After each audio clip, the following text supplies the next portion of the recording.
você pode falar isso. Você pode falar que a Terra tem 6.000 anos, como o pessoal do DI faz, design inteligente. Você pode falar que isso é uma hipótese. Eu posso chegar e falar que essa minha caneca aqui é azul. Eu posso falar isso? Posso. Eu posso atribuir uma hipótese a isso. Mas aí o que é uma teoria? Aí você tem que utilizar o método científico. Eu olhei um fenômeno, eu olhei alguma coisa e falei assim, olha, isso parece aquilo. Então você tem que analisar, você tem que formular uma hipótese. Primeira observação, você formula uma hipótese. Essa hipótese ela tem que ser matemática, tem que ter base com alguma coisa, e depois você propor um teste para essa hipótese. Se essa hipótese for testada e não for aprovada, o que você faz? Você volta e tenta refazer a hipótese, ou então você abandona. A terraplanismo já tinha que ser feito há muito tempo. Aí agora, se essa hipótese foi aprovada, aí ela pode virar uma lei ou uma teoria. Sendo que teoria é aquela coisa mais ampla e mais testada na ciência. Teoria ela é testada, retestada, retestada, e enquanto ela tiver validade, ela está valendo, ela continua sendo uma teoria. E se pode acontecer, por exemplo, por que a gravidade ela é uma lei, não é uma teoria? Porque ela tem restrições, a gravidade de Newton. Se a velocidade for muito rápida, muito alta, ela não funciona. Aí entra o quê? Entra a relatividade. Por isso que a relatividade é uma teoria, porque ela engloba muitas leis, muitas outras teorias para formar uma coisa maior.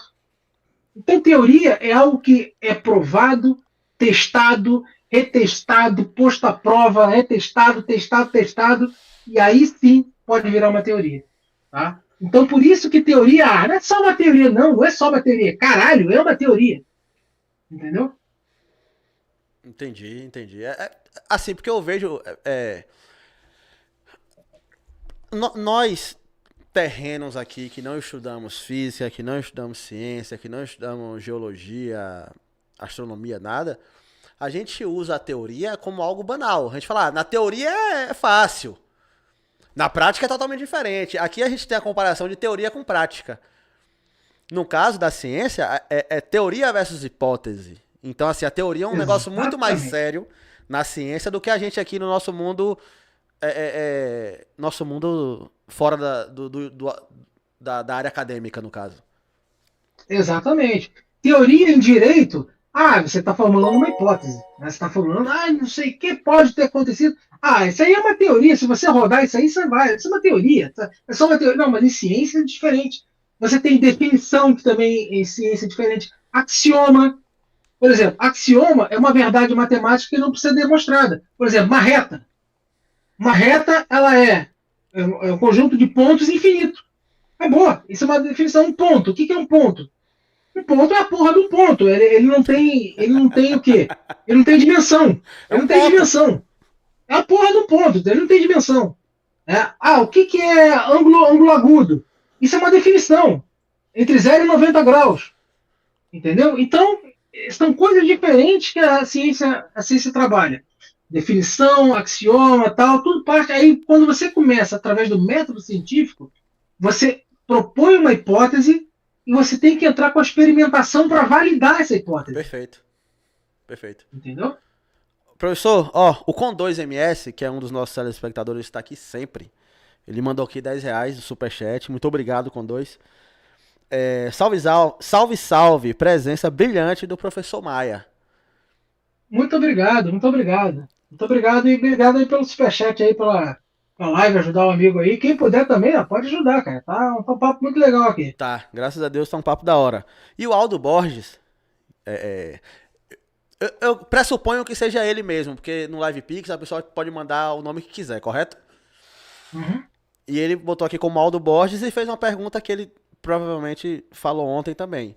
Ele mandou aqui, ó. Mostra aí o foguete acoplando na estação espacial que você falou. Eu não falei de foguete acoplando na estação espacial. É só Pronto. você pegar qualquer. Quer ver uma coisa? Vai lá no canal do Space Today que você vai ver algum vídeo fazendo isso. Então, pô. Tem vários, inclusive tem vários. É, é. Bastante, inclusive. Mas, Aldo, muito obrigado aí, cara. Mandou esse valor aí. É... Cara, vamos falar um pouquinho aqui de furacão. Eu fiz a pergunta lá no começo. e você ia começar a explicar e depois a gente mudou o assunto. Porque eu tenho dessas, tá ligado? Eu saio mudando Não os tem problema, assuntos. não. Eu saio mudando. Como é criado? Como é feito? Como aparece? O surgimento? De onde vem? Pra onde vai? Como é que começa? Um furacão. Aqui de onde veio, para onde vai? Daqui do Isso, Globo Repórter, né? isso. Chapelém. Bom, saudoso Chapelém. É. Então vamos lá, que o Thiago Chapeleta vai explicar. Então acontece o seguinte: o furacão ele começa com um centro de baixa pressão, tá? Que surge lá, por exemplo, no meio do Atlântico ou na costa leste do Pacífico. Que se for por exemplo, no centro do Pacífico para lá, tá? Lá para o lado da Ásia, aí já não é mais furacão, é tufão. Mas é o mesmo fenômeno. Ciclones tropicais. E no Índico, ele é chamado o quê? De ciclone tropical, somente ciclone. Tá? É somente ciclone. Mas então vamos lá, o furacão, que é lá dos Estados Unidos, nós estamos na temporada e até agora não apareceu nenhum. Exato. Tá? E aí o que acontece? Ele se forma como um centro de baixa pressão e depois ele começa com uma depressão tropical, que já é um vórtice ciclônico querendo se formar. Aí depois ele entra em tempestade tropical, que já se formou uma que foi nomeada. Aí ela começa a girar, só que com uma velocidade e intensidade menor. Quando ela ganha força, ela vira um furacão. Tá? Só que por que isso acontece? Você depende de temperatura do oceano, você depende de vento cortante ou não. Tá? Se o vento for favorável à ciclogênese, ou seja, formar o giro do furacão, ele se forma. Se não for favorável, ele não se forma. Por exemplo, quando nós temos El Ninho, você tem menos furacão no Atlântico. Quando você tem Laninha, você tem mais furacão no Atlântico. Por quê? Porque o Laninha, o vento, ele vem no sentido que de leste a oeste. Não, de oeste para leste. Ou seja, ele vem do Atlântico para o Pacífico, o vento. Então você favorece a ciclogênese no hemisfério norte. Tá? Porque, justamente, os ciclones no hemisfério norte giram diferente no hemisfério sul. Mais uma prova que a Terra não é plana. Tá? Então, aí o que acontece? Depois disso, ele vai fazendo e tem que ter temperatura, você tem que ter uma pressão, você tem que ter vento, principalmente se são as principais causas para formar um furacão. Tá? Se você não tiver isso, ele não forma. Entendi. Se tiver um fator que não tenha, ele não forma. Tá? Mas são graus. Por exemplo, pode chegar só a tempestade. É porque faltou alguma coisa para se formar um furacão, correto? Exatamente. Faltou normalmente energia do oceano para isso. Ou então começou um vento cortante. Um vento que começou a não deixar ele, chamado cisalhamento de vento, né? Deixou ele não progredir para formar essa intensidade. Aí, de onde o furacão tira energia? Do oceano. Tá? Do oceano quente. Por isso que quando ele entra na costa, ele entra nos Estados Unidos, ou qualquer lugar que ele entrar, ele começa a decair. Ele sai de furacão, entra a tempestade, entra a depressão e some. Entendi. Cara, você me falou aí o seu currículo. O que você começou primeiro? Física, Física. Quantos anos de física? 4 anos. 4 anos de física. E É, você mexe com petróleo. isso. Geologia?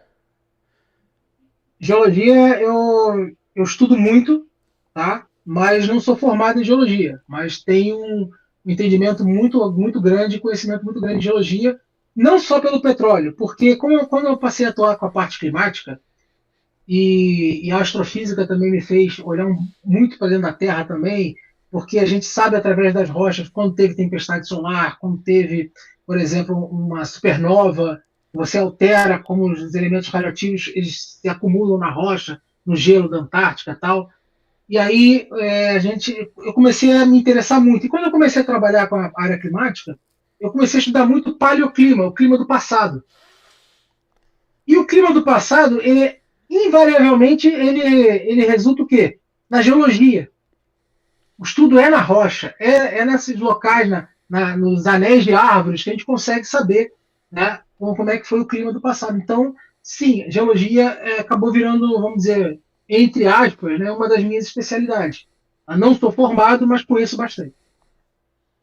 E Entendi. vulcão é uma das minhas paixões.